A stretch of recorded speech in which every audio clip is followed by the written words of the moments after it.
ಎಲ್ರಿಗೂ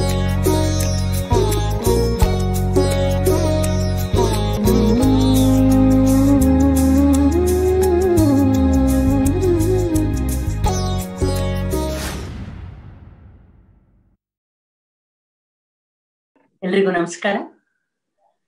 ಶ್ರೀ ಶ್ರೀ ಶ್ರೀ ಯದಿಗಿರಿ ಯತಿರಾಜ ನಾರಾಯಣ ರಾಮಾನುಜಜಿಯರವರ ಪಾದಾರವಿಂದಗಳಲ್ಲಿ ನಮಸ್ಕರಿಸುತ್ತಾ, ದಿವ್ಯ ಪ್ರಬಂಧದಲ್ಲಿ ಒಂದಾದ ತಿರುಪ್ಪಾವೈ ವಿಚಾರವಾಗಿ ನಾವೆಲ್ಲ ಚಿಂತಿಸೋಣ, ಕಲ್ತ್ಕೊಳ್ಳೋಣ. ಆಂಡಾಳ್ ಶ್ರೀರಾಮ್ ಅವರು ಇದನ್ನ ಅದ್ಭುತವಾಗಿ ನಡೆಸ್ತಾ ಬರ್ತಾ ಇದ್ದಾರೆ. ಪ್ಯೂರ್ ಪ್ರೇಯರ್ನವರ ವತಿಯಿಂದ ಯದಿಗಿರಿ ಯತಿರಾಜ ಮಠ ಹಾಗೂ ಸಂಗೀತ ಸಂಭ್ರಮದಿಂದ ಇದು ನಡ್ಕೊಂಡು ಬರ್ತಾ ಇದೆ. ಇವತ್ತು ಅಯೋಧ್ಯೆಯಲ್ಲಿ ಶ್ರೀರಾಮನ ದೇವಸ್ಥಾನದ ಶುರು ಮಾಡಕ್ಕೆ ಗುದ್ಲಿ ಪೂಜೆ ತುಂಬಾ ಚೆನ್ನಾಗಿ ನಡೀತು. ಇವತ್ತಿನ ಪಾಶ್ರ ಕೂಡ ನಾವು ರಾಮನ ಮೇಲೆ ತುಂಬಾ ಸೀಮಿತವಾಗಿ ಹೇಳ್ತಾ ಇದ್ದಾರೆ ಆಂಡಾಳ್ ಅವರು. ನೀವೆಲ್ಲರೂ ಯಾವಾಗಲೂ ದೇವರ ನಾಮಸ್ಮರಣೆ ಮಾಡ್ತಾ, ಶ್ಲೋಕಗಳನ್ನ ಹೇಳ್ತಾ, ಹಾಡನ್ನು ಕಲ್ತ್ಕೊಳ್ತಾ ಯಾವಾಗ್ಲೂ ಚೆನ್ನಾಗಿ ಮನೇಲಿ ಕಾಲ ಕಳೀರಿ. ಕೊರೋನಾ ಟೈಮಲ್ಲಿ ಇದು ನಿಮಗೆ ಒಂದು ದೊಡ್ಡ ದಿವ್ಯವಾದ ಅನುಭವ ಹಾಗೂ ಅವಕಾಶ. ನಮಸ್ಕಾರ. ಶ್ರೀಮತಿ ರಾಮಾನುಜಾಯ ನಮಃ. ಶ್ರೀಮತಿ ಕೃಷ್ಣ ದಿವ್ಯಮಂಗಳೇ ಶರಣಂ. ஆழ்வார் எம்பெருமானார் ஜீயர் திவ்ய மங்கள திருவடிகளே சரணம். ஸ்ரீ சைலேஷ தயா பாத்திரம் தீபக்தியாதி குணார்ணவம் யதீந்திர பிரவணம் வந்தே ரம்யஜா மாதரம் முனிம். ராமானுஜதயா பாத்திரம் ஞான வைராக்ய பூஷணம் ஸ்ரீமத் வெங்கடநாதார்யம் வந்தே வேதாந்த தேசிகம். यो नित्यम् अच्युत पदाम्बुज युग्म रुक्म व्यामोहत स्तदितराणि तृणाय मेने अस्मद्गुरोर्भगवतोऽस्य दयैक सिन्धोः रामानुजस्य चरणौ शरणं प्रपद्ये. माता पिता युवतयस्तनया विभूतिः सर्वं यदेव नियमेन मदन्वयानाम् आद्यस्य नः कुलपतेर्वकुलाभिरामं श्रीमत्तदङ्घ्रियुगलं प्रणमामि मूर्ध्ना. भूतं सरश्च महदाह्वय भट्टनाथ श्रीभक्तिसार कुलशेखर योगिवाहान् भक्ताङ्घ्रिरेणु परकाल यतीन्द्र मिश्रान् श्रीमत्परामुनिं प्रणतोऽस्मि नित्यम्. लक्ष्मीनाथ समारंभां नाथयामुन मध्यमाम् अस्मदाचार्य पर्यन्तां वन्दे गुरु परम्पराम्. अस्मद्गुरु समारंभां यतिशेखर मध्यमां लक्ष्मी वल्लभ पर्यन्तां वन्दे गुरु परम्पराम्. श्रीमत्यै विष्णुचित्तार्य मनोनन्दन हेतवे नन्दनन्दन सुन्दर्यै गोदायै नित्यमङ्गलम्. आषाढे पूर्वफल्गुन्यां तुलसी काननोद्भवां पाण्ड्ये विश्वम्भरां गोदां वन्दे ಶ್ರೀರಂಗನಾಯಕೀಂ. ನಾವು ಆಚಾರ್ಯ ವಂದನೆಯನ್ನು ಸಂಪೂರ್ಣವಾಗಿ ತುಂಬಾ ಅದ್ಭುತವಾಗಿ ಪಾರ್ಟಿಸಿಪೆಂಟ್ಸ್ ಎಲ್ಲ ನಡೆಸ್ಕೊಟ್ರು. ಇವಾಗ ತಿರುಪ್ಪಾವೈಗೆ ತನಿಯನ್ ಅಂತ ಬಂದಿದೆ. ಆ ತನಿಯನ್ ಎಂಬ ಶ್ಲೋಕ ನಾವು ತಿರುಪ್ಪಾವೈ ಪಾಶುರಗಳೆಲ್ಲ ಅನುಸಂಧಾನ ಮಾಡಕ್ ಮುಂಚೆ ಈ ತನಿಯನ್ನ ಖಂಡಿತವಾಗಿ ಹೇಳ್ಬಿಟ್ಟು ಆಮೇಲೆ ತಿರುಪ್ಪಾವೈಯನ್ನು ಅನುಸಂಧಾನ ಮಾಡ್ಬೇಕು.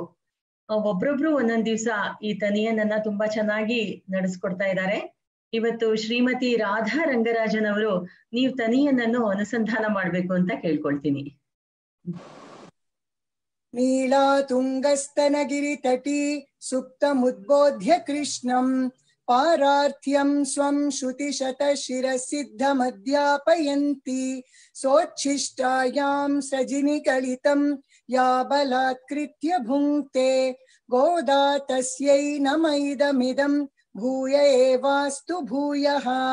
ಅನ್ನವಯಲ್ ಪುದುವೈ ஆண்டாளரங்கற்கு பன்னு திருப்பாவை பல்பதியம் இன்னிசையால் பாடிக் கொடுத்தாள் நற்பா மாலை பூமாலை சூடி கொடுத்தாளை சொல்லு சூடி கொடுத்த சுடர் கொடியே தொல்பாவை பாடியருள வல்ல பல்வளையாய் நாடி நீ வேங்கடவர்க்கென்னை விதி என்னை இம்மாத்தம் நாம் கடவா வண்ணமே நல்க. ಶ್ರೀಮತಿ ರಾಧಾ ರಂಗರಾಜನ್ ಅವರೇ ತುಂಬಾ ಚೆನ್ನಾಗಿ ಹೇಳಿದ್ರಿ. ಎಲ್ರೂ ಇದೇ ರೀತಿ ಚೆನ್ನಾಗಿ ಸ್ಪಷ್ಟವಾಗಿ ಹೇಳ್ಬೇಕು ಅಂತ ವಿನಂತಿ ಮಾಡ್ಕೊಳ್ತೀನಿ. ಇವಾಗ ನಾವು ನೆನ್ನೆ ಪಾಶುರ 11ನೇ ಪಾಶುರ ಕತ್ತಕ್ಕರವ ಎಂಬ ಪಾಶುರವನ್ನು ಅರ್ಥ ಸಹಿತವಾಗಿ ಅದನ್ನ ನಾವು ಕಲ್ತ್ಕೊಂಡ್ವಿ. ಆ ಪಾಶುರವನ್ನು ಒಂದ್ಸಲ ರಿವೈಸ್ ಮಾಡೋಣ. ಇವತ್ತು ಶ್ರೀಮತಿ ರಮಾ ಅವರನ್ನು ನೀವು ಅದನ್ನ ಹೇಳಿ ಅಂತ ಕೇಳ್ಕೊಳ್ತೀನಿ. கற்றுக்கரவை கணங்கள் பல கரந்து செத்தாத்திரழியச் சென்று செருச்செய்யும் குத்தமொன்னில்லாத கோவலர்த்தம் பொற்கொடியே உத்தரவல்குல் புனமையிலே போதராள் சுத்தத்து தோழிமாரெல்லாரும் வந்து நின் முத்தம் புகுந்து முகில் வண்ணம் பேர்பாட சித்தாதே பேசாதே செல்வ பெண்டாட்டீனி எத்து குறுங்கும் பொருளேலೋರೆಂಪಾವಾಯ್. ಶ್ರೀಮತಿ ರಮಾ ಅವರೇ ತುಂಬಾ ಚೆನ್ನಾಗಿ ಹೇಳಿದ್ರಿ. ಹೀಗೆ ಒಂದೊಂದು ಪಾಶುರದಲ್ಲೂ 8 ಸಾಲುಗಳಿದೆ. ಆ 8 ಸಾಲುಗಳನ್ನು ನಾವು ಹೀಗೆ ಪರಿಶುದ್ಧವಾಗಿ ಆ ತಾಯಿಯನ್ನು ಜ್ಞಾಪಿಸ್ಕೊಂಡು ಹೇಳ್ಬೇಕು. ಇದನ್ನ ತುಂಬಾ ಚೆನ್ನಾಗಿ ಹೇಳಿದ್ರಿ. ಇವತ್ತು ನಾವು 12ನೇ ಪಾಶುರವನ್ನು ಇವಾಗ ಹೇಳ್ಕೊಡ್ಬೇಕು. ಕನೈತ್ತಿಳಂ ಕತ್ತೆರುಮೈ ಎನ್ನುವ ಪಾಶುರನ ನಾ ಹೇಳ್ತೀನಿ, ನೀವು ಒಬ್ರಾದ್ಮೇಲೆ ಒಬ್ರು 2 ಸಲ ರಿಪೀಟ್ ಮಾಡಿ. ಕನೈತ್ತಿಳಂ ಕತ್ತೆರುಮೈ கனைத்திளம் கத்தெருமையே கனைத்திளம் கத்தெருமையே கன்றுக்கிரங்கி ಕನ್ರಕ್ಕಿರಂಗಿ ಕನ್ರಕ್ಕಿರಂಗಿ ಕನ್ರುಕ್ಕಿರಂಗಿ ಅಂತ ಬರ್ಬೇಕು ರಾಧಾ ಅವರೇ. ಕನ್ರಕ್ಕಿರಂಗಿ ಕನ್ರಕ್ಕಿರಂಗಿ நினைத்து முளை வழியே நினைத்து முளை வழியே நினைத்து முளை வழியே நின்று பால் சோர நின்று பால் சோர நின்று பால் சோர நனைத்தில்லம் ஷேராக்கும் நனைத்தில்லம் ஷேராக்கும் நனைத்தில்லம் ஷேராக்கும் நற்செல்வந்தங்காய் நற்செல்வந்தங்காய் நற்செல்வந்தங்காய் பனித்தலை வீழ பனித்தலை வீழ பனித்தலை வீழ நின் வாஷர் கடை பத்தி நின் வாசல் கடைப்பத்தி நின் வாசல் கடைப்பத்தி. ನೀವು ಕರೆಕ್ಟ್ ಆಗಿ ಹೇಳಿದ್ರಿ. ಒಂದೊಂದು ಪುಸ್ತಕದಲ್ಲಿ ವಾಶಲ್ ಕಡೈಪತ್ತಿ ಅಂತಿದೆ ಅಥವಾ ವಾಷರ್ ಕಡೈಪತ್ತಿ ಅಂತಿದೆ. ಯಾವ ರೀತಿ ಬೇಕಾದ್ರೂ ಹೇಳ್ಬಹುದು. ಶಿನತ್ತಿನಾಲ್ தென்னிலங்கை சினத்தினால் தென்னிலங்கை சினத்தினால் தென்னிலங்கை கோமானை செத்த கோமானை செத்த கோமானை செத்த மனத்துக்கினியானை மனத்துக்கினியானை மனத்துக்கினியானை பாடவும் நீ வாய் திறவாய் பாடவும் நீ வாய் திறவாய் பாடவும் நீ வாய் திறவாய் இனித்தான் எழுந்திராய் இனித்தான் எழுந்திராய் இனித்தான் எழுந்திராய். இதென்ன பேருரக்கம் ஈதென்ன பேருரக்கம் ஈதென்ன பேருரக்கம் அனைத்தில்லத்தாரும் அனைத்தில்லத்தாரும் அனைத்தில்லத்தாரும் அறிந்தேலோரெம்பாவாய் அறிந்தேலோரெம்பாவாய் அறிந்தேலೋರೆಂಪಾವಾಯ್. ಇದನ್ನ ಅರಿಂದೇಲೋರ್ ಎಂಪಾವಾಯ್ ಅಂತಾನು ಹೇಳ್ಬಹುದು. ಇಲ್ಲರ ಒಟ್ಟಿಗೆ ಸೇರಿಸಿ ಹೇಳ್ಬೇಕು ಅಂದ್ರೆ ಅರಿಂದೇಲೋರ್ ಎಂಪಾವಾಯ್ ಅಂತಾನು ಹೇಳ್ಬಹುದು. ಇವಾಗ ಫುಲ್ ಪಾಶುರವನ್ನು ಒಂದ್ಸಲ ನಾನು ಅನುಸಂಧಾನ ಮಾಡ್ತೀನಿ. ನೀವು ಎಲ್ಲೆಲ್ಲಿ ಮಾರ್ಕ್ ಮಾಡ್ಕೋಬೇಕು ಕಾಮಾನ ಮಾರ್ಕ್ ಮಾಡ್ಕೊಳ್ಳಿ. கனைத்திளம் கத்தெருமை கன்றுக்கிரங்கி நினைத்து முலை வழியே நின்று பால் சோர நனைத்தில்லம் ஷேராக்கும் நற்செல்வன் தங்காய் பனித்தலை வீழ நின் வாஷர் கடைப்பத்தி சினத்தினால் தென்னிலங்கை கோமானை செத்த மனத்துக்கினியானை பாடவும் நீ வாய் திறவாய் இனித்தான் எழுந்திராய் இதென்ன பேருரக்கம் ಅನೈತಿಲ್ಲತ್ತಾರುಂ ಅರಿಂದೇಲೋರೆಂಪಾವಾಯ್. ಹೀಗೆ ಪಾಶುರವನ್ನು ನಾವು 12 ಪಾಶುರವನ್ನು ಕಲ್ತ್ಕೊಂಡಂಗಾಯ್ತು. ಇನ್ನು ಕೇವಲ 18 ಪಾಶುರಗಳು ಉಳಿದಿವೆ. ಸೊ ಅದನ್ನು ಆ ತಾಯಿ ಆಂಡಾಳ್ ಕೃಷ್ಣರ ಅನುಗ್ರಹದಿಂದ ನಾವು ಅದನ್ನು ಚೆನ್ನಾಗಿ ಕಂಪ್ಲೀಟ್ ಮಾಡಿ ಎಲ್ಲವನ್ನು ಕಲ್ತ್ಕೊಳ್ಳಕ್ಕೆ ಅವರ ಅನುಗ್ರಹವನ್ನು ಪ್ರಾರ್ಥಿಸ್ಕೊಳ್ತೀನಿ. ಇವಾಗ ಈ ಕನೈತಿಳಂ ಕತ್ತೆರುಮೆ ಎಂಬ ಪಾಶುರದಲ್ಲಿ ಒಂದು ಗೋಪಿಯನ್ನು ನಮ್ಮ ಆಂಡಾಳ್ ಎಬ್ಬಿಸಕ್ಕೆ ಹೊರಟಿದ್ದಾಳೆ. ಆಂಡಾಳ್ ತಾಯಿಯನ್ನು ನಾವು ಏಕವಚನದಲ್ಲಿ ಕರಿಬಹುದಪ್ಪ ಅಂತ ಹೇಳಿದ್ರೆ ಕರಿಬಹುದು. ಯಾಕೆಂದ್ರೆ ಆ ತಾಯಿಯ ಸೌಲಭ್ಯ, ವಾತ್ಸಲ್ಯ, ಪ್ರೀತಿ ಹೇಗಿದೆ ಅಂದ್ರೆ ಆ ತಾಯಿಯನ್ನು ಮರ್ಯಾದೆ ಕೊಟ್ಟು ಬಹುವಚನದಲ್ಲೂ ಕರಿಬಹುದು, ಏಕವಚನದಲ್ಲೂ ಕರಿಬಹುದು. ಇವಾಗ ಮಕ್ಕಳು ಆಸೆಯಿಂದ ತಾಯಿಯನ್ನು ಅಮ್ಮ ಬರ್ತೀಯಮ್ಮ ಅಂತಲೂ ಕೇಳ್ತಾರೆ, ಮತ್ತೆ ಅಮ್ಮ ಬರ್ತೀರಮ್ಮ ಅಂತಾನು ಕೇಳ್ತಾರೆ. ಆ ತಾಯಿಗೆ ಹೇಗ್ ಕರೆದ್ರು ಇಷ್ಟ. ಏನಾದ್ರೆ ಆ ಮಕ್ಕಳು ಬಾಯಲ್ಲಿ ತನ್ನ ಹೆಸರು ಅಮ್ಮ ಅಂತ ಕರಿತೀವಾ ಅನ್ನೋದು ನೋಡ್ತಾಳೆ ಹೊರತು ಬರ್ತೀಯಾ ಅಂತ ಹೇಳೋದು, ಬರ್ತೀರಾ ಅಂತ ಹೇಳೋದು ನೋಡಲ್ಲ. ಹಾಗೆ ಆಂಡಾಳ್ ತಾಯಿ ಇವಾಗ ನಮಗೆ ಪಾಶುರವನ್ನು ಕೊಟ್ಟಾಗ ಕೇವಲ 6 ವಯಸ್ಸಿನ ಮಗು, 5 ರಿಂದ 6 ಆ ಚಿಕ್ಕ ವಯಸ್ಸಿನ ಮಗು ಇಷ್ಟೆಲ್ಲಾ ವೇದಾಂತಾರ್ಥಗಳನ್ನು ಅಡಗಿಸಿ ಈ ಪಾಶುರಗಳನ್ನು ಹಾಡ್ತಾ ಇದ್ದಾರಲ್ಲ, ಇದು ಹೇಗೆ ಆ ಸಾಮರ್ಥ್ಯ ಬಂತು ಅಂದ್ರೆ ಆ ತಾಯಿ ಸಾಕ್ಷಾತ್ ಭೂಮಿ ದೇವಿಯ ಅಂಶ ಸಂಭೂತೆ ಹಾಗೂ ಪೆರಿಯಾಳ್ವಾರರ ಮಗಳು.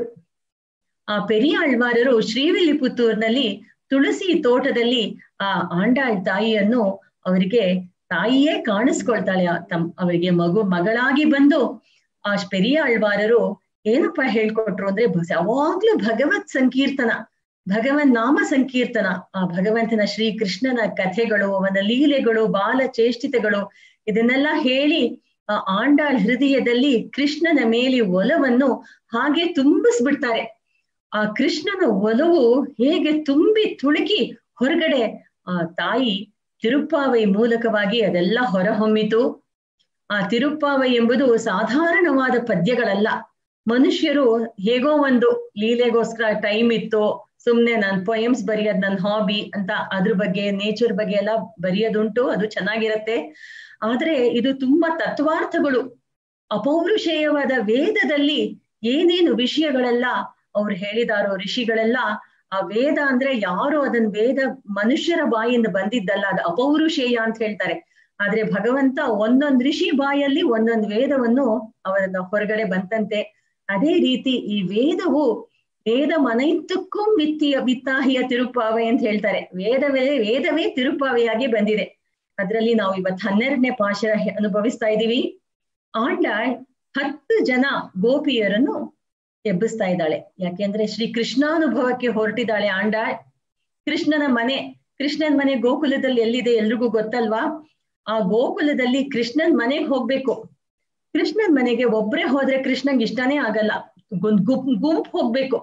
ಎಲ್ರು ದೇವರ ದರ್ಶನಕ್ಕೆ ಹೋದಾಗ ಗುಂಪಾಗಿ ಹೋದಷ್ಟು ಭಗವಂತನ ಮುಖದಲ್ಲಿ ಮುಖೋಲ್ಲಾಸ, ಹಾಗೆ ಅವನ ತಾಮರೆ ಬಾಯಿಂದ ನಗು ಜೋರಾಗತ್ತಂತೆ. ಅವನು ಕಣ್ಣೆಲ್ಲ ದೊಡ್ಡದಾಗಿ ನೀಂಡ ಅಪ್ಪೆರಿಯವಾಯ ಕಣ್ಗಳ್ ಎನ್ನೈ ಪೇದೈಮೈ ಶೈದನವೇ ಅಂತ ತಿರುಪ್ಪಾಣಾಳ್ವಾರ್ ಹಾಡಿದ್ದಾರೆ. ಅಂದ್ರೆ ಭಗವಂತನ ಕಣ್ಣುಗಳು ಬೆಳೆಯಕ್ ಶುರು ಮಾಡಿದ್ವಂತೆ ಭಕ್ತರ ನೋಡಿದ ತಕ್ಷಣ. ಅದು ಎಷ್ಟು ದೊಡ್ಡದಾಗಿ ಬೆಳೆದ್ಬಿಡ್ತು ಅಂದ್ರೆ ಕಿವಿ ತಗ ಹೊರಟೋಯ್ತಂತೆ. ಅವಾಗ ಕಿವಿ ಬಂದ್ಬಿಟ್ಟು ಅದನ್ನ ನೀನ್ ಇದಕ್ಕಿಂತ ಜೋರಾಗಿ ಬೆಳಿಬೇಡ, ಯಾಕೆಂದ್ರೆ ನಾನು ಭಗವಂತನ ಬಗ್ಗೆ ಸ್ತೋತ್ರ ಮಾಡೋದ್ ನಾನ್ ಕೇಳ್ಬೇಕು, ನನಗೂ ಒಂದ್ ಸ್ವಲ್ಪ ಕೆಲ್ಸ ಇದೆ ಅಂತ ಹೇಳ್ತಂತೆ. ಹಾಗೆ ಆ ಪುಂಡರೀಕಾಕ್ಷನಾದ ಭಗವಂತನು ಈ ಆಂಡಾಳವರ ಗುಂಪೆಲ್ಲ ಬರ್ತಾ ಇದೆಯಲ್ಲ, ಅದನ್ನ ಕಾಯ್ತಾ ಇದ್ದಾನೆ ನೋಡಕ್ಕೆ. ಅದನ್ನ ಯಾವತ್ತು ಕೃಷ್ಣನ್ ಬಳಿ ಹೋಗ್ತಾರೆ ಅನ್ನೋದು ಮುಂದಿನ ಪಾಶುರಗಳಲ್ಲಿ ನಮಗ್ ಸಿಗತ್ತೆ. ಅದು ಇವಾಗ 12ನೇ ಪಾಶುರದಲ್ಲಿ ಕನೈತಿಳಂ ಕತ್ತೆರುಮೈ ಅಂತ ಒಂದು ಗೋಪಿಯನ್ನು ಆಂಡಾಳ್ ದೇವಿ ಆಂಡಾಳಮ್ಮನವರು ಅನುಭವಿಸ್ತಾ ಇದ್ದಾರೆ, ಕರೀತಾ ಇದ್ದಾರೆ. ಒಂದೊಂದು ಪಾಶುರದಲ್ಲಿ ಒಂದೊಂದು ವಿಶೇಷಣ ಇಟ್ಟು ಆ ಗೋಪಿಯನ್ನು ಆಂಡಾಳ್ ದೇವಿ ಕರೀತಾ ಇದ್ದಾರೆ. ಈ ಪಾಶುರದಲ್ಲಿ ಏನಪ್ಪಾ ಆ ದೇವಿಗೆ, ಆ ಗೋಪಿಗೆ ಏನ್ ಹೆಸರು ಕೊಡ್ತಾ ಇದ್ದಾರೆ ಅಂದ್ರೆ ನರ್ಚೆಲ್ವನ್ ತಂಗಾಯ್ ಅಂತ. ತಂಗಾಯ್ ಅಂದ್ರೆ ತಂಗಿ, ನರ್ಚೆಲ್ವನ್ ಅಂದ್ರೆ ತುಂಬಾ ಒಂದು ಕೈಂಕರ್ಯ ಶಲ್ಭವನ್ನು ಇರುವಂತಹ ಒಂದು ಹೆಣ್ಣು ಮಗಳು. ಅಂತಹ ಕೈಂಕರ್ಯ ಶಲ್ಭ ಇರುವಂತಹ ಒಬ್ಬ ಗೋಪ ಇದ್ದಾನೆ, ಅವನಿಗೆ ತಂಗಿಯಾಗಿದ್ದಾಳೆ ಇವಳು, ಈ ಗೋಪಿ ಅಂತ ಕರೀತಾ ಇದ್ದಾಳೆ. ಇವಾಗ ಅವನಿಗೆ ಏನು ಕೈಂಕರ್ಯ ಸಿಕ್ಕಿದೆ, ಅವನ್ ಏನು ಮಾಡ್ತಾ ಇದ್ದಾನೆ ಅನ್ನೋದನ್ನ ಅದೇ ಮುಖ್ಯವಾದ ಇಲ್ಲಿ ಪಾಶುರದಲ್ಲಿ. ಯಾಕೆಂದ್ರೆ ಒಂದು ಆಭಿಜಾತ್ಯ ಅನ್ನೋದು ಇಂಪಾರ್ಟೆಂಟ್. ಅಂದ್ರೆ ನಾವು ಯಾರಿಗೆ ಏನ್ ಸಂಬಂಧದಲ್ಲಿ ನಾವು ಈ ಪ್ರಪಂಚದಲ್ಲಿ ಇದ್ದೀವಿ ಅನ್ನೋದು ತುಂಬಾ ಇಂಪಾರ್ಟೆಂಟ್. ಇವಾಗ ನಾವು ನಮ್ ಬಗ್ಗೆ ಇಂಟ್ರೊಡ್ಯೂಸ್ ಮಾಡ್ಕೊಳ್ಳುವಾಗ ನಮ್ಮ ಹೆಸರಿಟ್ಟು ಹೇಳ್ಕೊಳ್ಬಾರ್ದಂತೆ, ನಮ್ಮ ಹಿರಿಯರ ಹೆಸರೆಲ್ಲ ಹೇಳ್ಬೇಕು. ನಾವ್ ಇಂತಹವರ ಸೊಸೆ, ಇಂತಹವರ ಮಗಳು, ಇಂತಹ ಆಚಾರ್ಯರ ಪಾದ ನಾನು ಅಂತ, ಆಚಾರ್ಯರಿಗೆ ಸಂಬಂಧ ಅಂತ ಹೇಳ್ಕೋಬಹುದು ಅಂತ, ಆಚಾರ್ಯರ ತಿರುವಡಿ ಅಂದ್ರೆ ಪಾದದಲ್ಲಿ ನಾನಿದ್ದೀನಿ ಅಂತ ಹೇಳ್ಕೋಬೇಕು. ಇವಾಗ ನಾನು ಸ್ವಾಮಿ ಊವೆ ಲಕ್ಷ್ಮೀ ತಾತಾಚಾರ್ಯರ್ ಸ್ವಾಮಿ ಅವರ ಶಿಷ್ಯೆ. ಅವರು ನಮಗೆಲ್ಲ ಪಂಚ ಸಂಸ್ಕಾರ ಮಾಡಿದ್ದಾರೆ. ಇವಾಗ ಯಾರಾದ್ರೂ ನಿಮ್ ಬಗ್ಗೆ ಹೇಳಿ ಅಂತ ಹೇಳಿದ್ರೆ ನಾವು ಮೊದಲು ಏನ್ ಹೇಳ್ಬೇಕು ಅಂದ್ರೆ ನಾವು ಶ್ರೀ ಊವೆ ಲಕ್ಷ್ಮೀ ತಾತಾಚಾರ್ಯ ಸ್ವಾಮಿ ಅವರ ಪಾದ ತಿರುವಡಿ ಅಂತ ಹೇಳ್ಕೋಬೇಕು. ಅದ್ರಲ್ಲಿರೋ ಮಹಿಮೆ ಇನ್ ಯಾವ ಇಂಟ್ರೊಡಕ್ಷನ್ ಅಲ್ಲೂ ಇರಲ್ಲ. ಹಾಗೆ ಕೃಷ್ಣನಿಗೆ ನೀನ್ ಯಾರು ಅಂತ ಕೇಳಿದ್ರೆ ಅವನ್ ಏನ್ ಹೇಳ್ತಾ ಇದ್ದ ಅಂದ್ರೆ ನಂದಗೋಪನ್ ಕುಮರನ್ ಅಂತ ಹೇಳ್ತಾ ಇದ್ದ. ನಾನು ನಂದಗೋಪನಿಗೆ ನಾನು ಮಗ ಅಂತ. ಮತ್ತೆ ಆಂಡಾಳ್ ಅದಕ್ಕೆ ಏನ್ ಮಾಡ್ತಾಳೆ, ತನ್ನ ಪಾಶುರದಲ್ಲಿ ಬರೀ ಕೃಷ್ಣ ಕೃಷ್ಣ ಅಂತ ಹೇಳಿದ್ರೆ ಅವನಿಗೆ ಇಷ್ಟಾನೇ ಆಗಲ್ವಂತೆ. ಅದಕ್ಕೆ ಅವಳು ಮೊದಲನೇ ಪಾಶುರದಲ್ಲಿ ನಂದಗೋಪನ್ ಕುಮರನ್ ಯಶೋದ ಇಳಂ ಶಿಂಗಂ ಅಂತ ಹಾಗೇನೆ ರೆಫರ್ ಮಾಡ್ತಾಳೆ. ಹಾಗೆ ಶ್ರೀರಾಮನಿಗೂ ಅದೇ ರೀತಿ ರಾಮಾವತಾರದಲ್ಲಿ ಶ್ರೀರಾಮನ್ ಬಗ್ಗೆ ನಾವು ಹೇಳಿದಾಗ ರಾಮ, ಕೋದಂಡ ರಾಮ, ಕಲ್ಯಾಣ ರಾಮ, ಪಟ್ಟಾಭಿರಾಮ ಅಂತೆಲ್ಲ ಹೇಳಿದ್ರೆ ಅವನಿಗೆ ತುಂಬಾ ಸಂತೋಷ ಆಗತ್ತೆ ಅಫ್ಕೋರ್ಸ್. ಆದ್ರೆ ರಾಮನಿಗೆ ದಾಶರಥಿ, ದಶರಥನ ರಾಮ, ಕೌಸಲ್ಯ ರಾಮ ಅಂತ ಹೇಳಿದ್ರೆ ತುಂಬಾ ಇಷ್ಟ. ರಾಮ ಸೀತಾ ಇಬ್ರು ಪುಷ್ಪಕ ವಿಮಾನದಲ್ಲಿ ರಾವಣ ವಧೆ ಆದ್ಮೇಲೆ ಅವ್ರು ಹಾರ್ತಾ ಬರ್ತಾ ಇರ್ತಾರೆ. ಅವಾಗ ರಾಮ ಸೀತೆ ನೋಡ್ಬಿಟ್ಟು ಹೇಳ್ತಂತೆ, ಏ ಸೀತಮ್ಮ ನೋಡು, ನಿಮ್ಮ ಮಾವನ ಮನೆ ದಶರಥನ ಊರಿಗೆ ಬಂದ್ಬಿಟ್ವಿ ನಾವು ಅಂತ. ತಿರು ಅಯೋಧ್ಯೆ, ನಾವು ಬರೀ ಅಯೋಧ್ಯೆ ಅಂತ ಹೇಳ್ಬಾರ್ದು, ತಿರು ಅಯೋಧ್ಯೆ. ಯಾವಾಗ್ಲೂ ಶ್ರೀ ಸಂಬಂಧ ಇಟ್ಟು ಒಂದೊಂದು ಊರ್ ಹೆಸರು ಹೇಳ್ಬೇಕು. ತಿರು ಅಯೋಧ್ಯೆ ಬರ್ತಾ ಇದೆ, ಇದು ಯಾರ್ದು ಗೊತ್ತಾ, ನಿಮ್ ಮಾವಂದು ದಶರಥಂದು ಊರು ಇದು ಅಂತ ಶ್ರೀರಾಮ ಹೆಮ್ಮೆಯಿಂದ ಹೇಳ್ಕೊಡ್ತಾನಂತೆ. ಅದಕ್ಕೆ ನಮ್ಮ ಸಂಪ್ರದಾಯದಲ್ಲಿ ದಶರಥನಿಗೆ ಚಕ್ರವರ್ತಿ ಅಂತ ಹೆಸರು. ದಶರಥನ ಮಗ ಅಂದ್ರೆ ಚಕ್ರವರ್ತಿ ತಿರುಮಹನ್ ಅಂದ್ರೆ ಮಗ ಅಂತ. ಸೊ ರಾಮನಿಗೆ ನಾವ್ ಎಲ್ಲಿ ನಮ್ಮ ಪೂರ್ವಾಚಾರ್ಯರು ಅವರು ರಾಮ ರಾಮ ಅಂತ ಹೇಳೋದೇ ಇಲ್ಲ. ನಮಗೆ ಯಾರ ಬಗ್ಗೆ ಹೇಳ್ತಾ ಇದ್ದಾರೆ, ರಾಮನ್ ಹೆಸರೇ ಕಾಣ್ತಾ ಇಲ್ವಲ್ಲ ಇಲ್ಲಿ ಅಂತ ಅನ್ಕೋಬಾರ್ದು. ಚಕ್ರವರ್ತಿ ತಿರುಮಹನ್ ಅಂತಾನೆ ಹೇಳ್ತಾರೆ. ಯಾಕಂದ್ರೆ ಯಾದ್ರ ಬಗ್ಗೆ ಅಂದ್ರೂ ಮಾತಾಡುವಾಗ ಅವ್ರಿಗೆ ಸಂತೋಷ ಆಗ ಹಾಗೆ ಮಾತಾಡ್ಬೇಕು ನಾವು. ನಮಗ್ ಇಷ್ಟ ಬಂದಿದ್ ಏನೇನೋ ಕೆಟ್ಟ ಮಾತು ಇಟ್ಕೊಂಡು ಅವತ್ತು ನೀನೇನೋ ನಮ್ಮ ಮನೇಲಿ ಏನೋ ಮಾಡ್ಬಿಟ್ಟಿಯಲ್ಲ, ನೀನು ಜಾಸ್ತಿ ಇಡ್ಲಿ ತಿನ್ಬಿಟ್ಟಿಯಲ್ಲ ಅಂತವನಲ್ವಾ ನೀನು ಅಂತ ಹೇಳಿದ್ರೆ ಅವ್ರಿಗೆ ಸಂತೋಷನೇ ಆಗಲ್ಲ. ಅದೇ ಇಂಥವರ ಮಗ ನೀವು ಎಷ್ಟು ಸಾಧನೆ ಮಾಡಿದೀರಾ, ಅವ್ರ ಮಗ ಆದ್ರಿಂದ ನಿಮಗೆ ಎಲ್ಲಾ ಪ್ರಬಲತೆಯು ಬಂದಿದೆ, ಪ್ರತಾಪ ಬಂದಿದೆ ಅಂತ ಹೇಳಿದ್ರೆ ಅವ್ರಿಗೆ ಎಷ್ಟು ಸಂತೋಷ ಆಗತ್ತೆ. ಹಾಗೆ ಭಗವಂತನಿಗೂ ತಮ್ಮ ಹಿರಿಯರನ್ನಿಟ್ಟು ಕರೆದ್ರೆ ಅವನಿಗಷ್ಟು ಸಂತೋಷ. ಹೀಗೆ ಈ ಕನೈತಿಳಂ ಕತ್ತರಿಮೇಲಿ ನರ್ಚಲ್ವನ್ ತಂಗಾಯ್ ಅಂತ ಅವಳನ್ ಕರೆದ್ರೆ ಅವಳಿಗೆ ತುಂಬಾ ಸಂತೋಷ. ಅಂತಹ ಅವನೇನ್ ಮಾಡ್ತಾ ಇದ್ದಾನೆ, ನರ್ಚಲ್ವನ್ ಅನ್ನೋನು ಏನ್ ಸೇವೆ ಮಾಡ್ತಾ ಇದ್ದಾನೆ ಅಂತ ಹೇಳಿದ್ರೆ, ಇಲ್ಲಿ ಪಾಶುರ ಅರ್ಥ ಹೇಳಕ್ ಮುಂಚೆ ಒಂದ್ 2-3 ಪಾಯಿಂಟ್ಸ್ ಹೇಳ್ಬಿಡ್ತೀನಿ. ಅವಾಗ ನಿಮಗ್ ಪಾಶುರದ ಅರ್ಥ ಹೇಳಿದ್ರೆ ಇನ್ನೂ ಚೆನ್ನಾಗಿ ಅರ್ಥ ಆಗತ್ತೆ. ಏನಂದ್ರೆ ಈ ನರ್ಚಲ್ವನ್ ಅಂತ ಒಬ್ಬ ಇದ್ದಾನೆ. ಅವನು ಯಾವಾಗ್ಲೂ ಕೃಷ್ಣ ಕಾಡಿಗೆ ಹಸು ಮತ್ತೆ ಕರುಗಳನ್ನೆಲ್ಲ ಮೇಯ್ಸಕ್ಕೆ ಕರ್ಕೊಂಡು ಹೋಗ್ತಾನೆ. ಅವರ ಇದ್ರಲ್ಲಿ ಗುಂಪಲ್ಲಿ ಕ್ಯಾಟಲ್ಲೆಲ್ಲ ಇದೆಯಲ್ಲ, ಅದ್ರಲ್ಲಿ ಏನೇನಿರತ್ತೆ ಅಂದ್ರೆ ಹಸು, ಕರು, ಎಮ್ಮೆನ್ ಕರು, ಆಡು ಇಷ್ಟು ಇರುತ್ತೆ. ಇಷ್ಟೆಲ್ಲ ಈ ಗುಂಪನ್ನೆಲ್ಲ ಕರ್ಕೊಂಡು ಹೋಗ್ತಾ ಇದ್ದಾರೆ ಹುಲ್ ಮೇಯ್ಸಕ್ಕೆ. ಆವಾಗ ಇಲ್ಲಿ ಈ ನರ್ಚಲ್ವನ್ ಅಂತ ಇದಾನಲ್ಲ, ಅವನು ಜೊತೆಲಿ ಇರ್ತಾನಂತೆ. 1,000 ಮಕ್ಕಳು ಹೋಗ್ತಾ ಇದ್ದಾರೆ, ಎಲ್ಲ ಒಟ್ಟಿಗೆ ಆ ಗುಂಪಲ್ಲಿ ಹೋಗ್ತಾ ಇದ್ದಾರೆ 1,000 ಮಕ್ಕಳು. ಮತ್ತೆ ಆ ಹಸು ಕರು ಗುಂಪಂತೂ ಎಣ್ಸಕ್ಕಾಗಲ್ಲ ಅಂತ ನೆನೆತಾ ನೋಡಿದ್ವಲ್ಲ, ಅದ್ ಎಣಿಕೆಗೆ ಸಾಧ್ಯವಿಲ್ಲ. ಆ ಕೃಷ್ಣ ಒಂದೊಂದು ಹಸುವನ್ನು ಕೊಳಲ್ ಊದಿ ಕರೀತಾ ಇರ್ತಾನೆ, ಬನ್ನಿ ಬನ್ನಿ ವಾಪಸ್ ಮನೆಗೆ ಹೋಗ, ಲೇಟ್ ಆಯ್ತು ಅಂತ. ಹೀಗಿದೆ ಅವರು ಸಾಮ್ರಾಜ್ಯ, ಕೃಷ್ಣನ ಹಸು ಮೇಯಿಸೋ ಸಾಮ್ರಾಜ್ಯ ಅನ್ನೋದೇ ಅದು ತುಂಬಾ ದೊಡ್ಡ ವಿಷಯ ಅದು. ಆ ನರ್ಚಲ್ವನ್ಗೆ ಸದಾ ಕೃಷ್ಣನ್ ಪಕ್ಕ ಇರ್ತಾನಂತೆ. ಯಾಕೆ ಅಂದ್ರೆ ಈ ಕೃಷ್ಣ ತುಂಬಾ ಸುಕುಮಾರ. ಅವನು ನಡೆಯುವಾಗ ತುಂಬಾ ಹಾವಭಾವದಿಂದ ನಡೀತಾ ಇರ್ತಾನೆ, ಕೊಳಲು ಊದ್ತಾ ಇರ್ತಾನೆ, ಅವನು ಕೊಳಲ್ನೆಲ್ಲ ಸೊಂಟಕ್ ಸಿಗಿಸ್ಕೊಂಡಿರ್ತಾನೆ. ಮತ್ತೆ ಕೃಷ್ಣ ಏನು ಯಾವ ಸಾಮಾನು ಕೃಷ್ಣ ಕೈಯಲ್ಲಿ ಎತ್ತಲ್ವಂತೆ. ಕೃಷ್ಣ ಒಂದ್ ಚಿಕ್ಕ ಚೂರಿ ತರ ಇಟ್ಕೊಂಡಿರ್ತಾನೆ, ಕತ್ತಿ. ಅಲ್ಲೇನಾದ್ರೂ ಕಾಡ್ನಲ್ಲಿ ಇದೆಲ್ಲ ಕ್ರೀಪರ್ಸ್ ಅನ್ನೆಲ್ಲ ಕಟ್ ಮಾಡ್ಕೊಂಡು ಹೋಗ್ಬೇಕು ಅಂದ್ರೆ ಒಂದ್ ಚಿಕ್ಕ ಕತ್ತಿ. ಮತ್ತೆ ಹಸುನ ಮೇಯ್ಸಕ್ಕೆ ಒಂದು ಚಾಟಿ ಇಟ್ಕೊಂಡಿರ್ತಾನೆ.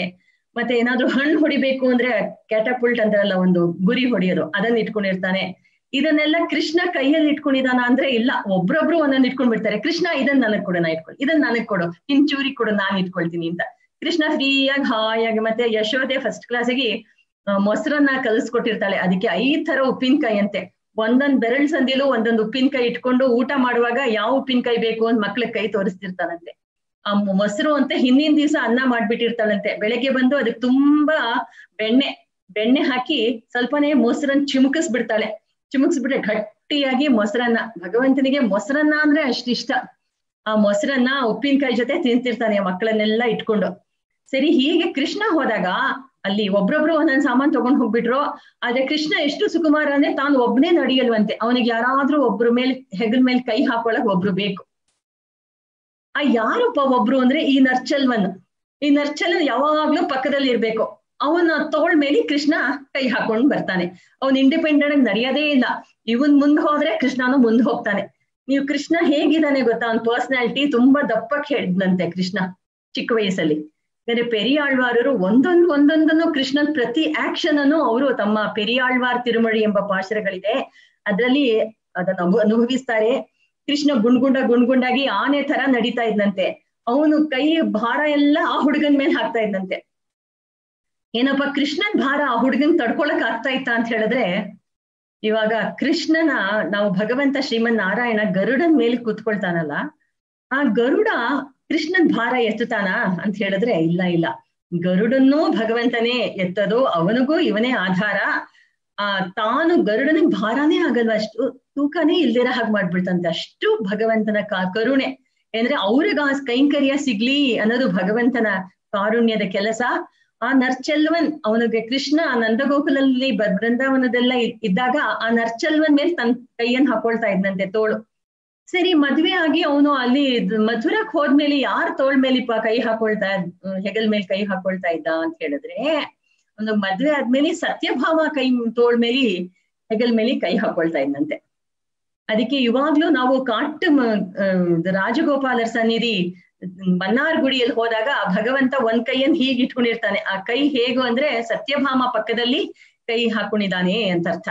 ಹೀಗೆ ಈ ನರ್ಚಲ್ವನು ನೆನ್ನೆ ನಾವು ಪಾಶದಲ್ಲಿ ಕತ್ತಕ್ ಕರವೈನಲ್ಲಿ ಒಬ್ಬ ಗೋಪನ್ ನೋಡಿದ್ವಿ. ಅವ್ನ್ ಏನ್ ಮಾಡ್ತಾ ಇದ್ರೆ ಯಾವಾಗ್ಲೂ ಹಸುವಿಂದ ಹಾಲ್ ಕರಿತಾ ಇದ್ದಾನೆ ಅಂತ ನೋಡುದಲ್ವಾ. ಅವನು ಕರ್ಮಯೋಗ ನಿಷ್ಠ. ಅವನು ತುಂಬಾ ಪರ್ಫೆಕ್ಟ್ ಆಗಿ ಎಲ್ಲಾ ಹಸುನು ಕರಿಬೇಕು ಅಂತ ಅವನಿಗೆ ಆಸೆ. ನಮ್ ಈ ಪಾಶರದಲ್ಲಿ ಈ ಗೋಪ ಹೇಗಿದ್ದಾನೆ ಅಂತ ಹೇಳಿದ್ರೆ, ಇವನು ಒಂದ್ ದಿವ್ಸನೂ ಹಸುವಿಂದ ಹಾಲ್ ಕರಿಯೋದೇ ಇಲ್ವಂತೆ. ಏನಪ್ಪಾ ಇದು, ನೆನ್ನೆ ಅಷ್ಟ್ ಚೆನ್ನಾಗ್ ಹಾಲ್ ಕರ್ದ ಅಂತ ಅವನನ್ನ ಕೊಂಡಾಡ್ಬಿಡ್ತಿದ್ಲು ಆಂಡಾಳ್. ಇವಾಗ ಬಂದ್ಬಿಟ್ಟು ಇವನ್ ಹಾಲ್ ಕರಿಯೋದೇ ಇಲ್ಲ, ಆದ್ರೂ ಒಳ್ಳೆಯವನು ಅಂತ ಹೇಳ್ತಾಳಲ್ಲ. ಇವಾಗ ಹಾಲನ್ ಕರೆದ್ರೆ ಒಳ್ಳೆಯವ್ರು, ಕರೀದೇ ಇದ್ರೆ ಒಳ್ಳೆಯವರು ಅಂತ ಹೇಳಿದ್ರೆ ಇಬ್ರು ಒಳ್ಳೆಯವ್ರೆ. ಆಂಡಾಳಿಗೆ ಮುಖ್ಯ ಅನುಷ್ಠಾನ ಮಾಡೋದ್ ಮುಖ್ಯನೋ ಅನನುಷ್ಠಾನ ಮಾಡೋದ್ ಮುಖ್ಯನೋ ಅಂದ್ರೆ, ಕೆಲವರು ಏನು ಸಂಧ್ಯಾ ವಂದನಾದಿ ತರ್ಪಣಾದಿ ಎಲ್ಲದನ್ನು ತುಂಬಾ ಪರ್ಫೆಕ್ಟ್ ಆಗಿ ಮಾಡ್ತಾರೆ. ಅವ್ರನ್ನ ಇವು ಎಷ್ಟ್ ಚೆನ್ನಾಗ್ ಮಾಡ್ತಾರೆ ಅಂತ ಅವ್ರನ್ನ ಕೊಂಡಾಡ್ಬಿಡ್ತಾರೆ. ಕೆಲವರು ಮಾಡೋದೇ ಇಲ್ಲ. ಇವಾಗ ಮಾಡ್ದವ್ರನ್ನ ನಾವು ಕೊಂಡಾಡ್ಬೇಕು, ಮಾಡದೇ ಇರೋರನ್ನ ಕೊಂಡಾಡ್ಬೇಕು ಅಂತ ಹೇಳಿದ್ರೆ ಇಬ್ರನ್ನೂ ಕೊಂಡಾಡ್ಬೇಕು. ಯಾಕೆಂದ್ರೆ ಅದು ಕೈಂಕರ್ಯದ ಮುಖ್ಯ. ಒಂದು ಮಾಡೋದು ಮಾಡದೇ ಇರೋದೆಲ್ಲ ಭಗವಂತನಿಗೆ ಕೈಂಕರ್ಯ ವಿಚಾರ ಬಂದ್ರೆ ಆ ಕೈಂಕರ್ಯಕ್ಕೆ ಸರಿಯಾಗಿದ್ಯಾ ಅಂತ ನಾವು ಮಾಡೋ ಪ್ರತಿಯೊಂದು ಕೆಲಸವನ್ನು ಭಗವಂತನಿಗೆ ಅರ್ಪಣೆ ಮಾಡ್ಬೇಕು. ಈ ಅರ್ಪಣಾ ಭಾವ ಅಂತಿದೆಯಲ್ಲ, ನಾವು ಕಾಯೇನ ವಾಚ ಮನಸೇಂದ್ರಿಯ ಇರುವ ಬುದ್ಧ್ಯಾತ್ಮನಾವ ಪ್ರಕೃತಿ ಸ್ವಭಾವಾತ್ ಕರೋಮಿ ಯದ್ಯ ಸಕಲಂ ಪರಸ್ಮೈ ಶ್ರೀಮನ್ನಾರಾಯಣ ಏತಿ ಸಮರ್ಪಯಾಮಿ ಅಂತ ಹೇಳ್ತೀವಲ್ಲ, ಪ್ರತಿಯೊಂದು ಆಕ್ಷನ್ ಅನ್ನು ಆ ಭಗವಂತನ ಪಾದಕ್ಕೆ ಸಮರ್ಪಣೆ ಮಾಡ್ಬೇಕು. ಒಂದ್ ಲೋಟ ನೀರ್ ಕುಡಿದು ಕೃಷ್ಣ ಇದು ನಿನಗೆ ಅಂತ ಹೇಳ್ಬಿಟ್ಟು ನಾವು ಕುಡಿಬೇಕು. ಹೀಗೆ ಏನೇ ಬಾಯಿಗೆ ಹೋದ್ರು ಕೃಷ್ಣನಿಗೆ, ಮನಸ್ಸಿನಲ್ಲಿ ಒಂದ್ ವಿಚಾರ ಬಂದ್ರು ಕೃಷ್ಣ ನಿನ್ ಸಹಾಯ ಇರ್ಲಿ ಅಂತ ಕೇಳ್ಕೋಬೇಕು. ಈ ರೀತಿ ಈ ಹುಡುಗ ಏನ್ ಮಾಡ್ತಾನೆ ಅಂದ್ರೆ ಎಲ್ಲ ಕಂಪ್ಲೀಟ್ ಆಗಿ ಬಿಟ್ಬಿಟ್ಟಿಲ್ಲ, ಅದನ್ನ ಯಾವಾಗ ಟೈಮ್ ಸಿಗುತ್ತೋ ಅವಾಗ ಮಾಡ್ಬೇಕು ಅಂತ. ಇವಾಗ ಸಂಧ್ಯಾ ವಂದನೆ ತರ್ಪಣಾದಿಗಳನ್ನು ಖಂಡಿತ ಮಾಡ್ಬೇಕು. ಆದ್ರೆ ಭಗವತ್ ಕೈಂಕರ್ಯದಲ್ಲಿದ್ದಾಗ ಅದನ್ನ ಸ್ವಲ್ಪ ಹೊತ್ತು ಕಳೆದು ಮಾಡಿದ್ರು ದೋಷ ಏನಿಲ್ಲ ಅಂತ ಹೇಳ್ತಾರೆ. ಕೋಣಾಮಲ್ ಕಂಡು ಸಂಧ್ಯಾ ವಂದನೆ ಮಾಡ್ಬೇಕು ಅಂತ ಹೇಳ್ತಾರೆ. ಕಾಣಾಮಲ್ ಅಂದ್ರೆ ಸೂರ್ಯೋದಯಕ್ಕೆ ಮುಂಚೆ ಪ್ರಾತಃ ಸಂಧ್ಯಾ ಮಾಡ್ಬೇಕಂತೆ. ಕೋಣಾಮಲ್ ಅಂದ್ರೆ ಕರೆಕ್ಟ್ ಆಗಿ ಸೂರ್ಯ ತಲೆ ಮೇಲೆ ಇದ್ದಾಗ ಕೋಣಾಮಲ್ ಅವಾಗ ಮಾಧ್ಯಾಹ್ನಿಕ ಮಾಡ್ಬೇಕು. ಸಾಯಂಕಾಲ ಸೂರ್ಯ ಅಸ್ತಮ ನೋಡ್ತಾ ಇರುವಾಗ್ಲೇ ಸಂಧ್ಯಾ ವಂದನೆ ಮಾಡ್ಬೇಕು. ಈ ರೀತಿ ಹೇಳಿದ್ದಾರೆ ಅನುಷ್ಠಾನಗಳು.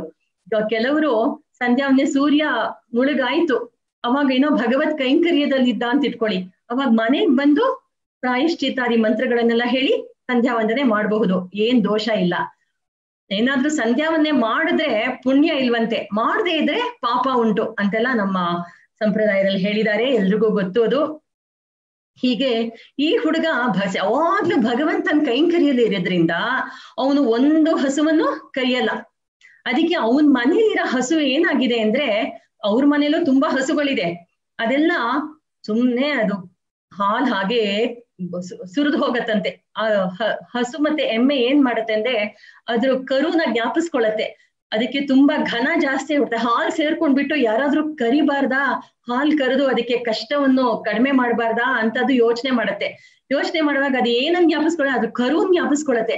ಕರುನ್ ಜ್ಞಾಪಿಸ್ಕೊಂಡಾಗ ತಕ್ಷಣ ಅದರಿಂದ ಹಾಲ್ ಸುರಿತಾ ಇರತ್ತಂತೆ. ಆ ಹಾಲ್ ಸುರಿದು ಏನಾಗ್ಬಿಟ್ಟಿದೆ, ಈ ನರ್ಚಲ್ವಂತ್ ತಂಗ ಇವ್ರ ಮನೆಯಲ್ಲಿ ಒಂದು ಕೊಳ ಆಗ್ಬಿಟ್ಟಿದೆ, ಹಾಲಿನ ಕೊಳ. ಅಲ್ಲಿ ನಡಿಯಕ್ಕೆ ಆಗಲ್ಲ. ಅದಕ್ಕೆ ಇವಾಗ ಆಂಡಾಳ್ ಬಂದ್ಬಿಟ್ಟು ಅವ್ರ ಮನೆಗ್ ಬಂದ್ಬಿಟ್ಟು ಆ ಹುಡುಗಿನ ಎಬ್ಸಕ್ ನೋಡ್ತಾ ಇದ್ದಾಳೆ. ಎಬ್ಸಕ್ ನೋಡಿದಾಗ ಅವ್ರ ಮನೇಲಿ ಪರಿಸ್ಥಿತಿ ಏನಿದೆ ಅಂತ ಈ ಪಾಶುರ ಇಟ್ಕೊಂಡು ನೋಡೋಣವಾ. ಕನೈತಿಳಂ ಕತ್ತೆರುಮೈ, ಆ ಎರುಮೈ ಇದೆಯಲ್ಲ, ಎರುಮೈ ಅಂದ್ರೆ ಇದು ಎಮ್ಮೆ. ಆ ಎಮ್ಮೆ ತನ್ನ ಕರು ಜ್ಞಾಪಿಸ್ಕೊಂಡು ಅಂಬಾ ಅಂಬಾ ಅಂತ ಕರಿತಾ ಇದೆ. ಅದು ಕನೈತಿಳಂ, ಇಳಂ ಕತ್ತನಕ ಅದು ಚಿಕ್ಕ ಎಮ್ಮೆ. ಯಾಕೆಂದ್ರೆ ಕೃಷ್ಣ ಕರಸ್ಪರ್ಶದಿಂದ ಆ ಕರುಗಳೇ ದೊಡ್ಡದಾಗಿ ಬೆಳೆದ್ಬಿಟ್ಟು ಅವಾಗ್ಲೇ ಹಾಲು ಕೊಡಕ್ ಶುರು ಮಾಡ್ಬಿಟ್ಟಿದೆ. ಇವಾಗ ಆ ಚಿಕ್ಕ ಎಮ್ಮೆ ಆದ್ರೆ ಅದು ಹಾಲು ಅದಕ್ಕೆ ಚಿಕ್ಕ ಪುಟ್ಟ ಕರು ಹುಟ್ಬಿಟ್ಟು ಅದು ಕೂಗ್ತಾ ಇದೆ. ಅದು ಕೂಗ್ಕೊಂಡು ಯಾಕೆಂದ್ರೆ ಅದ್ರ ಕರುನು ಪಕ್ಕದಲ್ಲಿಲ್ಲ ಹಾಲನ್ನ ಅದನ್ನ ಕುಡಿಯಕ್ಕೆ, ಯಾರು ಕರಿತಾನೂ ಇಲ್ಲ. ಅದು ಅಂಬಾ ಅಂಬಾ ಅಂತ ಕರಿತಾ ಇದೆ. ಕಂದ್ರಕ್ಕ ಇರಂಗಿ, ಅದ್ರ ಕರು ಜ್ಞಾಪಿಸ್ಕೊಂಡು ಅಯ್ಯೋ ಪಾಪ ನನ್ ಕರು ಇದ್ದಿದ್ರೆ ಈ ಹಾಲು ಕುಡಿತಾ ಇತ್ತಲ್ಲ ಅಂತ ಅದ್ ಯೋಚನೆ ಮಾಡತ್ತೆ. ಆ ಕರುಗೆ ಹಾಲು ಇರ್ಲಿಲ್ವಾ ಕೃಷ್ಣನ್ ಕಾಲದಲ್ಲಿ ಅಂದ್ರೆ, ಕೃಷ್ಣ ಮುಟ್ಟಿದ ತಕ್ಷಣ ಅವರಿಗೆಲ್ಲ ತೇಗ್ ಬಂದ್ಬಿಡ್ತಿತ್ತು, ಅವ್ರಿಗೆ ಹೊಟ್ಟೆ ತುಂಬಿಡ್ತಿತ್ತು. ಆ ಕರುಗೇನು ಹಸಿವಾಗ್ತಾ ಇರ್ಲಿಲ್ಲ. ಅದೆಲ್ಲ ಒಂದ್ ಸ್ಪೆಷಲ್ ಯುಗ ಅದು ಕೃಷ್ಣನ್ ಕಾಲ. ನಿನೈತ್ತ ಮುಲೈ ವಿಳಿಯೇ ನಿಂದ್ರು ಪಾಲ್ಶೋರ, ಆ ಕರು ಜ್ಞಾಪಿಸ್ಕೊಂಡು ಅದ್ರ ಹಾಲಿದ ಅಡ್ಡರ್ ಇದೆಯಲ್ಲ ಅದ್ರ ಮುಲೆಯಿಂದ ಹಾಲು ಹಾಗೇ ಸುರಿತಾ ಇರುತ್ತೆ. ನನೈತಿಲ್ಲಂ ಶೇರಾಕಂ, ಇಲ್ಲಂ ಅಂದ್ರೆ ಆ ಮನೆ ಎಲ್ಲ ಸೇರ್ ತರ ಆಗ್ಬಿಟ್ಟಿತ್ತಂತೆ. ನರ್ ಚಲ್ವಂತಂಗಾಯ್, ಇಂತಹ ಏನು ಹಾಲೇ ಕರಿದೇ ಇರುವಂತಹ ಹುಡುಗ ಇದಾನಲ್ಲ ಚಲ್ವನ್, ಅವನ್ ತಂಗಿಯೇ ಅಂತ ಆಂಡಾಳ್ ಇಷ್ಟೊಂದು ವಿಶೇಷಣ ಕೊಟ್ಬಿಟ್ಟು ಆ ಹುಡುಗಿನ್ ಕರೀತಾ ಇದ್ದಾಳೆ. ಪನಿತ್ತಲೈ ವೀರ ನಿನ್ ವಾಷರ್ ಕಡೈಪತ್ತಿ, ನೋಡುಮಾ ನಿಮ್ ಮನೆಗ್ ನಾನು ಕರಿಯಕ್ ಬಂದಿದ್ದೀನಿ, ನೆಬ್ಸಕ್ ಬಂದಿದೀವಿ ನಾವೆಲ್ರೂ. ನೋಡು ಅವಾಗ್ಲೇ ನಾವ್ ಎದ್ದು 1 hour ಆಗೋಯ್ತು, 4:15 ಬೆಳಗಿನ ಜಾವ ಅವ್ರ ಮನೆಗ್ ಹೋಗೋಷ್ಟಿಗೆ. ನಾವೆಲ್ಲ 3 ಗಂಟೆಗೆ ಎದ್ದು ಸ್ನಾನ ಮಾಡಿ ಎಲ್ರು ಇವಾಗ ಎಷ್ಟೋ ಜನರನ್ನೆಲ್ಲ ಎಬ್ಬಿಸ್ಕೊಂಡು ನಿಮ್ ಮನೆಗ್ ಇವಾಗ 4:15 ಆಗ್ಬಿಟ್ಟಿದೆ, ನಿಮ್ ಮನೆಗ್ ಬಂದಿದೀವಿ ನೋಡು, ನಿಮ್ ಮನೆಗ್ ನಾವು ಸುಖವಾಗಿ ಬಂದ್ವಾ, ನಿಮ್ ಮನೆಗ್ ಹತ್ರ ಬರೋದೇ ತುಂಬಾ ಕಷ್ಟ.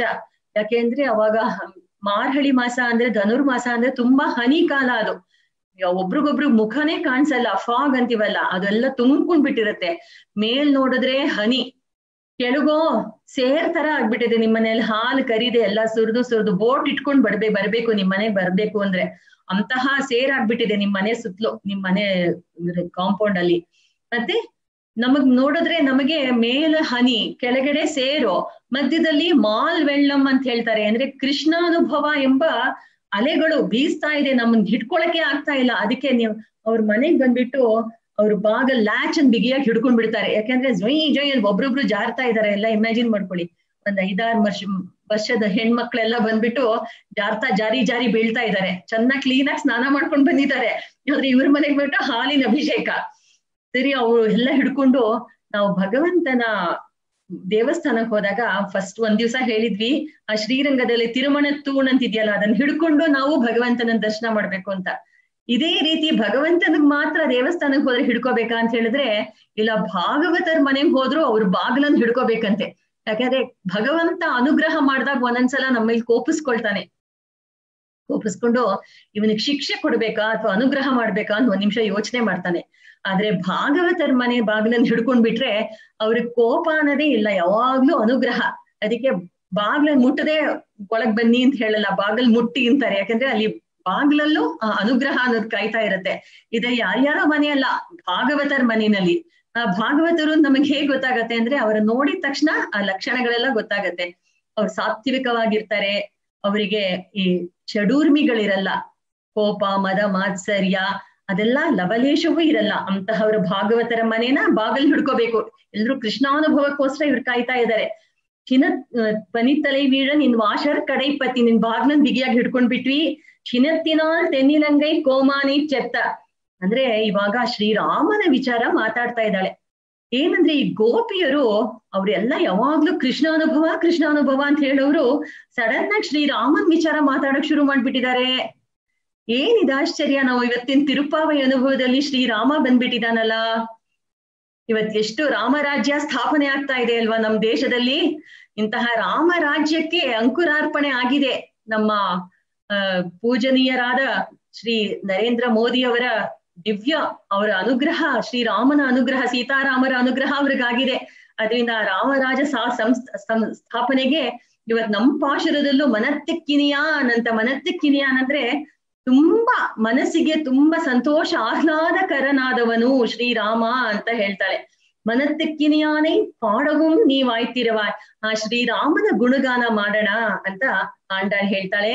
ಶ್ರೀರಾಮ ಏನ್ ಮಾಡದ್ನಂತೆ ಅಂದ್ರೆ ಆ ತೆನ್ನಿಲಂಗೈ ಕೋಮಾನ್ ಅಂದ್ರೆ ರಾವಣ, ತೆನ್ನಿಲಂಗೈ ಕೋಮಾನ್ ಅವನನ್ನ ಸಾಯಿಸ್ಬೇಕಂತೆ. ಹೇಗ್ ಸಾಯಿಸ್ದ? ಬಿಲ್ಲು ಬಾಣ ಇಟ್ಕೊಂಡು ಬಾಣಗಳಿಂದ ಸಾಯಿಸದ್ನ, ತನ್ನ ಶಕ್ತಿಯಿಂದ ಸಾಯಿಸದ್ನ ಅಂತ ಹೇಳಿದ್ರೆ ಅವನು ಸಂಕಲ್ಪದಿಂದಾನೇ ಸಾಯಿಸ್ಬೇಕಂತೆ. ಏನ್ ಸಂಕಲ್ಪ ಅಂದ್ರೆ ಕೋಪ.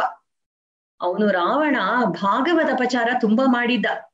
ಅವನು ಎಷ್ಟೋ ಹಳೇವನು, ಅವನು ತುಂಬಾ ಹಿಂದಿನಿಂದ ಅವನು ಎಲ್ರಿಗೂ ತೊಂದರೆ ಕೊಡ್ತಾನೆ ಇದ್ದ. ಆದ್ರೆ ಅವನ್ ಪಾಪದ ಕೊಡ ಯಾವಾಗ ತುಂಬ್ತು ಅಂತ ಹೇಳಿದ್ರೆ ಭಾಗವತ ಅಪಚಾರ ಮಾಡಿದ ಕೊನೆಗೆ ಅಮ್ಮನವರನ್ನು ಶ್ರೀರಾಮನಿಂದ ಸೆಪರೇಟ್ ಮಾಡಿದ್ನಲ್ಲ, ಅಂತಹ ಪರಮ ಪಾಪಿ ಅವನು. ಅವಾಗ ಅವನ್ ಪಾಪದ ಕೊಡ ತುಂಬಿಡ್ತು. ತಕ್ಷಣ ಶ್ರೀರಾಮನಿಗೆ ಎಂಥ ಕೋಪ ಬಂತು ಅಂತ ಹೇಳಿದ್ರೆ ತಕ್ಷಣ ತನ್ನ ಕೋಪ ಸಂಕಲ್ಪದಿಂದಾನೇ ಅವನನ್ನ ಸಾಯಿಸ್ಬಿಟ್ನಂತೆ. ಅವನೊಂದು ಒಂದೊಂದಾಗ ಅವನ್ ರಾಕ್ಷಸರು ಎಷ್ಟ್ ಜನ ಇದ್ರು, ಮಕರಾಕ್ಷ, ನರಾಂತಕ, ದೇವಾಂತಕ, ಇಂದ್ರಜಿತ್ತು, ಅವನ್ ಕುಂಭಕರ್ಣ, ಮೂಲಬಲ ಎಲ್ಲದನ್ನು ಅವನ್ ಕಣ್ಣೆದುರಿಗೆ ಒಬ್ರೊಬ್ರು ಸಾಯದನ್ನ ಅವನ್ ನೋಡ್ತಾನೆ. ಆ ರಾವಣನಿಗೆ ಅವನು 10 ತಲೆನೂ ಹೋಗಿ ಅವನ್ ಸೆತ್ತಾಗ ಸಾವು ಅಂತಲ್ಲ, ಒಬ್ರೊಬ್ರು ಸೆತ್ತೋದಾಗ್ಲೂ ಅವನೇ ಸತ್ತಂಗೆ ಅವನಿಗಷ್ಟು ದುಃಖ ಆಗ್ತಾ ಇತ್ತಂತೆ. ಹಾಗೆ ಚಿತ್ರ ಹಿಂಸೆ ಪಟ್ಟು ಅವನ್ ಸತ್ತ. ಯಾಕೆಂದ್ರೆ ಒಂದೊಂದು ಭಾಗವತ ಅಪಚಾರಕ್ಕೂ ಅವನು ಅಷ್ಟಷ್ಟು ಕಷ್ಟ ಪಡ್ಬೇಕಾಯ್ತು. ಹೀಗೆ ಇಂತಹ ಶ್ರೀರಾಮ ಆ ಸ್ತ್ರೀಯರೆಲ್ಲ, ದೇವತಾ ಸ್ತ್ರೀಯರನ್ನೆಲ್ಲ ಇದ್ರಲ್ಲಿ ಜೈಲ್ನಲ್ಲಿ ಇಟ್ಬಿಟ್ಟಿದ್ದ, ಅವನು ಇಂಪ್ರಿಸನ್ ಮಾಡ್ಬಿಟ್ಟಿದ್ದ ಅವನು, ಕೆಟ್ಟವನು ರಾವಣ. ಈಗ ಅಮ್ಮನವರಿಗೆ 10 ತಿಂಗಳು ಶ್ರೀರಾಮನ್ ಬಿಟ್ಟು ಅಮ್ಮ ಅಶೋಕವನದಲ್ಲಿ ಎಷ್ಟು ದುಃಖ ಪಟ್ರು. ಅದಕ್ಕಾಗಿ ಅವನಷ್ಟು ಕಷ್ಟಪಟ್ಟ ರಾವಣನನ್ನ ಕಷ್ಟಪಡಿಸಿ ಶ್ರೀರಾಮ ಸಾಯಿಸಿದ್ನಲ್ಲ. ಅಂತಹ ಸ್ತ್ರೀಯರನ್ನು ಕಾಪಾಡಿ ಪ್ರತಿಯೊಬ್ಬರನ್ನು ಕಾಪಾಡಿದ ಆ ಸ್ವಾಮಿ ಶ್ರೀರಾಮ ಮನತ್ತಿಕ್ಕಿನಿಯಾನ್. ಅವನ್ ಹೆಸರು ಹೇಳಿದ್ರೇನೆ ನಮಗೆ ಮೃತ ಸಂಜೀವಿನಿ ಅಂತ ಹೇಳ್ತಾರೆ. ಅಂದ್ರೆ ಸೆತ್ತೋದವ್ರು ಉಸಿರಿಗೆ ಬಂದ್ಬಿಡ್ತಾರಂತೆ, ಉಸಿರು ಬಂದ್ಬಿಡುತ್ತೆ ಸೆತ್ತೋದವ್ರಿಗೂ. ಸ್ವಾಮಿ ನಮ್ಮಾಳ್ವಾರ್ ಹೇಳಿರ್ತಾರೆ, ಒಂದ್ ಗಿಣಿನ್ ಸಾಕಿರ್ತಾರೆ, ಅದಕ್ಕೆ ಹೇಳಿರ್ತಾರೆ, ನೋಡು ನನಗೆ ತುಂಬಾ ಸಂತೋಷ ಇದ್ದಾಗ ನೀನ್ ಕೃಷ್ಣ ಅಂತ ಹೇಳು, ನನಗ್ ತುಂಬಾ ದುಃಖ ಇದ್ದಾಗ ನೀನ್ ಶ್ರೀರಾಮ ಅಂತ ಹೇಳು, ಅವಾಗ ನಾನು ಚೇತರಿಸ್ಕೊಂಡ್ ಬಿಡ್ತೀನಿ ಶ್ರೀರಾಮನ್ ಹೆಸರು ಅಂತ ಹೇಳಿ. ಆ ಗಿಣಿ ಮಿಸ್ಟೇಕ್ ಕನ್ಫ್ಯೂಸ್ ಮಾಡ್ಕೊಂಡ್ ಬಿಡತ್ತಂತೆ. ಅದಕ್ಕೆ ಅವರು ದುಃಖವಾಗಿದ್ದ ಶ್ರೀ ಕೃಷ್ಣ ಅನ್ಬಿಡತ್ತಂತೆ. ಅಯ್ಯೋ ನಾನ್ ಮೊದ್ಲೇ ಸಾಯ್ತಾ ಇದ್ದೆ, ಇನ್ನೂ ಸಾಯಿಸ್ಬಿಡ್ತೀಯಪ್ಪ ನೀನು ನನ್ನನ್ನ ಅಂತ ಒಂದ್ ಪಾಶದಲ್ಲಿ ನಮ್ಮಾಳ್ವಾರ್ ಅನುಭವಿಸ್ತಾರೆ. ಈ ಆಂಡಾಳ್ ಕೃಷ್ಣನಿಗೆ ಹೆಸರುಗಳೆಲ್ಲ ಕೊಟ್ಟಿದ್ದಾಳೆ. ಅದರಲ್ಲಿ ಪೆಣ್ಣಿನ್ ಮರುತ್ತ ಮರಿಯಾದ ಪೆರುಮಾಳ್ ಅಂತ ಹೇಳ್ತಾಳೆ. ಅಂದ್ರೆ ಹೆಂಗಸ್ರ ದುಃಖನೇ ಗೊತ್ತಾಗಲ್ವಲ್ಲಪ್ಪ ನಿನಗೆ ಅಂತ ಕೃಷ್ಣನಿಗೆ ಹೆಸರು ಕೊಟ್ಟಿದ್ದಾಳೆ. ಅದೇ ರಾಮನಿಗೆ ನೋಡಿ ಮನತ್ತಿಕ್ಕಿನಿಯಾನ್. ಅದಕ್ಕೆ ವಿಷ್ಣು ಸಹಸ್ರನಾಮ ಹೇಳಕ್ ನಮಗ್ ಸಾಧ್ಯವಿಲ್ಲದೆ ಆದ್ರೆ ಒಂದು ಶ್ರೀರಾಮ ಅಂತ ಒಂದು ನಾಮ ಹೇಳಿದ್ರೆ ಸಾಕು, ವಿಷ್ಣು ಸಹಸ್ರನಾಮ ಹೇಳಿದಷ್ಟು ಅದಕ್ಕೆ ಇದಿದೆ, ಮಹಿಮೆ ಇದೆ ಅಂತ ಪಾರ್ವತಿ ದೇವಿಗೆ ಮಹದೇಶ್ವರ ಶ್ರೀ ಶಿವ ಪೆರುಮಾನ್ ಅವ್ರು ಹೇಳ್ತಾರಲ್ವಾ. ಹಾಗೆ ಶ್ರೀರಾಮನ ಹೆಸರು ಮೃತ ಸಂಜೀವಿನಿ ಅಂತ. ಮನತ್ತಿಕ್ಕಿನಿಯಾನೈ ಪಾಡவும் ನೀವಾಯ್ತಿರವಾಯ್. ನೋಡು ಅವನ ಹೆಸರೇ ಹೇಳಿದೀವಿ, ನೀನ್ ಹೇಳ್ಬೇಕ್ ತಾನೆ ಅಂತ ಹೇಳ್ತಾಳೆ. ತಕ್ಷಣ ಇನಿತಾನ್ ಹೇಳಿಂದಿರಾ ಈದನ್ನ ಏನ್ ಇಷ್ಟೊಂದು ನಿದ್ದೆ ಮಾಡ್ತಾ ಇದೀಯಾ, ನೀನ್ ಹೇಳು, ನೀನು ಕೈಂಕರ್ಯ ಮಾಡ್ಬೇಕು ಅಂತ ಹೇಳಿ. ಅನೈತಿಲ್ಲ ತಾರು ಎಲ್ರಿಗೂ ಗೊತ್ತಾಗ ಹಾಗೆ ನೀನ್ ಎದ್ದು ಬಾಮ ಅಂತ ಕರೀತಾಳೆ. ಈ ಪಾಶುರಕ್ಕೆ ಅರ್ಥಗಳನ್ನೆಲ್ಲ ನಾನು ಸ್ವಲ್ಪ ಸಂಗ್ರಹ ಮಾಡ್ಕೊಂಡಿದ್ದೆ. ಅದ್ರಲ್ಲಿ ಒಂದು ಪಾಯಿಂಟ್ ಇವತ್ತು ಹೇಳಕ್ ಸಾಧ್ಯವಾಗ್ಲಿಲ್ಲ. ಸಾಧ್ಯವಾದರೆ ನಾಳೆ ಒಂದ್ 2-3 ಪಾಯಿಂಟ್ಸ್ ಅನ್ನ ಅನುಭವಿಸೋಣ. ಇವತ್ತು ಕನೈತಿಲಂ ಪಾಶುರವನ್ನು ಶ್ರೀಮತಿ ಡಿ ರಮಾ ಅವ್ರು ಹಾಡ್ಬೇಕು ಅಂತ ಕೇಳ್ಕೊಳ್ತೀನಿ. கனைத்திலம் கத்தருமையே கன்று கிறங்கி கனைத்திலம் கத்தருமையே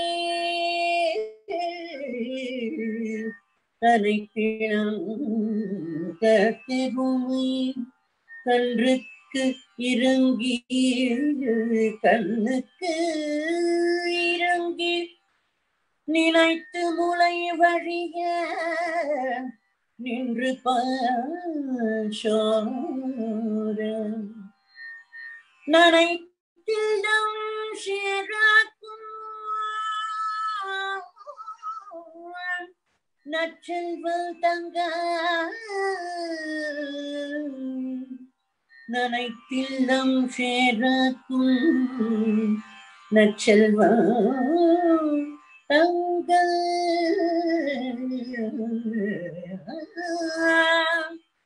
பனித்தலை வீழ பனித்தலை வீழ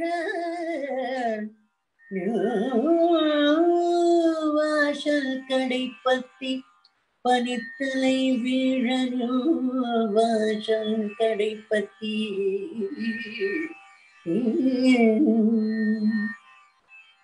சினத்தினால் தென்னிலங்கை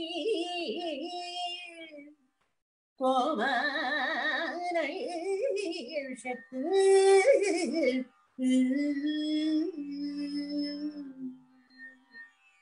மனத்துக்கினியானை மனத்துக்கு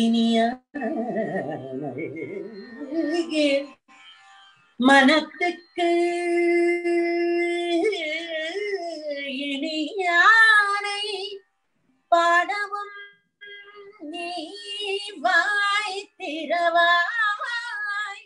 மனத்துக்கு இனியானை மனத்துக்கு இனியானை பாடவும் மனத்துக்கு இனியானை பாடவும் நீ வாய் திறவாய்.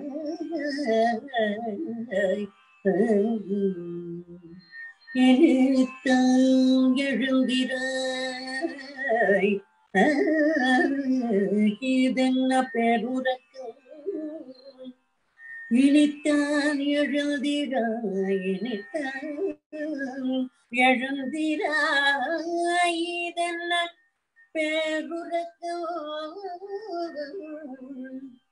அனைத்தில்லத்தாரும் அறிவுடையோரன் பாவாய். அனைத்தில்லத்தாரோ அறிவு ஏலோரன் பாவாய்.